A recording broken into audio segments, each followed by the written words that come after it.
Clip number 391 انشاءاللہ عز و جل اس کلپ میں سورہ اعراف کی آیت نمبر 192 سے 194 تک کی تلاوت، ترجمہ اور تفسیر قرآن صراط الجنان سنیں گے۔ بسم اللہ الرحمن الرحیم، اللہ کے نام سے شروع جو نہایت مہربان رحمت والا ہے۔ ولا يستطيعون لهم نصرا ولا أنفسهم ينصرون۔ ترجمہ، اور نہ وہ ان کی کوئی مدد کرنے کی طاقت رکھتے ہیں اور نہ اپنی جانوں کی مدد کر سکتے ہیں۔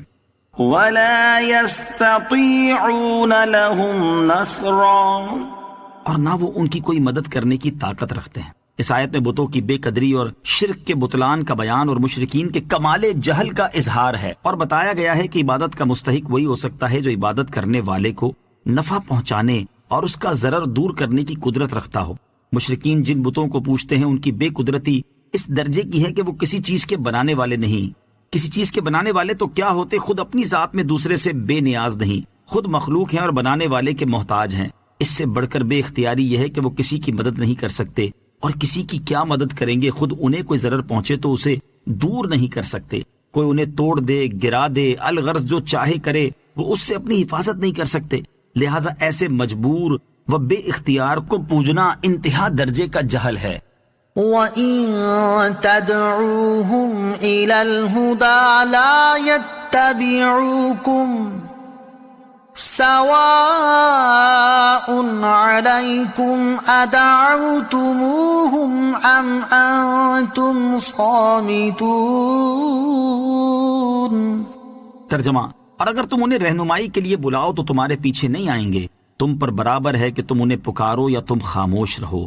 وَإِن تَدْعُوهُمْ إِلَى الْهُدَى، اور اگر تم انہیں رہنمائی کرنے کے لیے بلاؤ، یعنی اے مشرکوں اگر تم ان بتوں کو اس لیے بلاؤ کہ وہ تمہاری اس چیز کی طرف رہنمائی کر دیں جس سے تم اپنے مقاصد کو حاصل کر لو، تو یہ تمہاری مراد کی طرف نہیں آئیں گے۔ اور اے مشرکوں تم ان بتوں کو پکارو یا خاموش رہو، تمہارے لیے دونوں صورتیں برابر ہیں، کیونکہ نہ تو انہیں پکارنے کی صورت میں تمہیں کوئی فائدہ حاصل ہوگا اور نہ ہی خاموش رہنے کی صورت میں کچھ فائدہ ملے گا۔ ان الذين تدعون من دون الله عباد امثالكم فادعوهم فليستجيبوا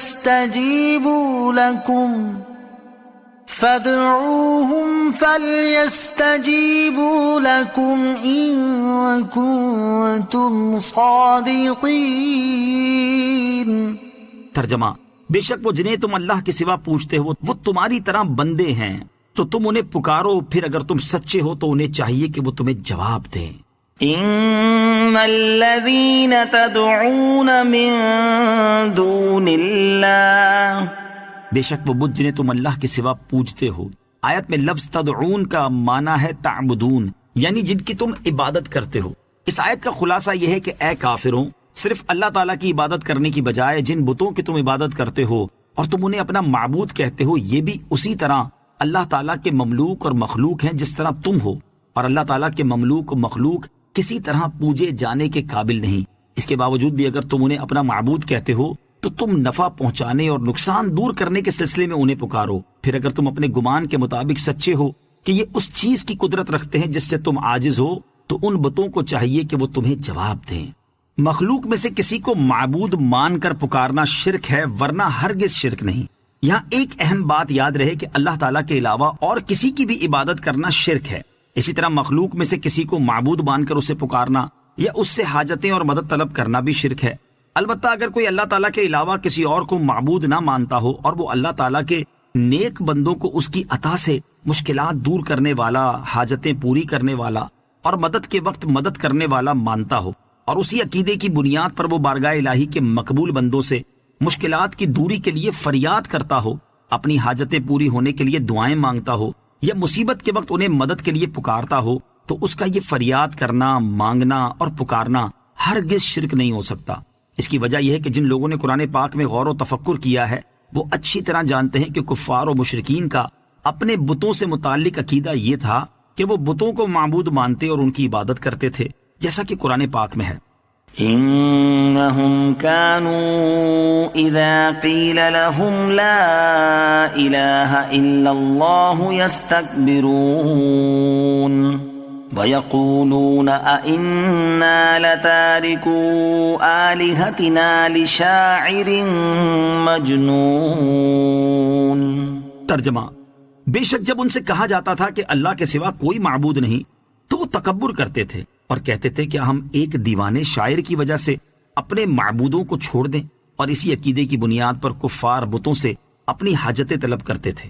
اور آج بھی کسی انسان یا غیر انسان، زندہ یا مردہ کو معبود مان کر اس کی عبادت کرنا، اسے دور یا نزدیک سے پکارنا شرک ہے. لیکن اگر کوئی عقیدہ نہ رکھتے ہوئے یعنی معبود نہ مان کر کسی کو پکارے یا ندا کرے تو اس کے عمل کو مشرکوں جیسا عمل قرار دیتے ہوئے اسے بھی مشرک قرار دے دینا سراسر جہالت نہیں تو اور کیا ہے.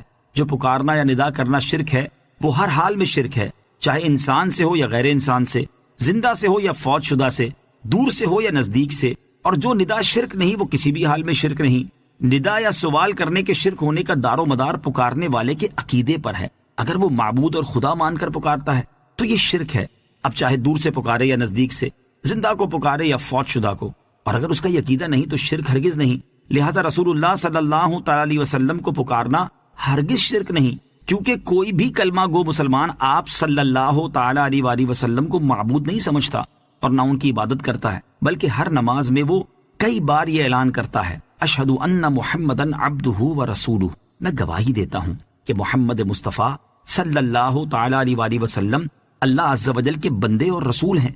یوں ہی اللہ تعالیٰ کے نیک بندوں کو پکارنے والا، ان سے سوال کرنے والا انہیں معبود سمجھ کر ہرگز نہیں پکارتا، بلکہ اللہ عز و جل کا بندہ سمجھ کر اور اللہ عز و جل کی عطا سے پکار سننے والا جان کر پکارتا ہے. لہٰذا اس کا یہ عمل بھی ہرگز شرک نہیں. صلو علی الحبیب صلی اللہ تعالی علی محمد صلی اللہ تعالی وسلم. مجھے اپنی اور ساری دنیا کی لوگوں کی اصلاح کی کوشش کرنی ہے انشاءاللہ عز و جل.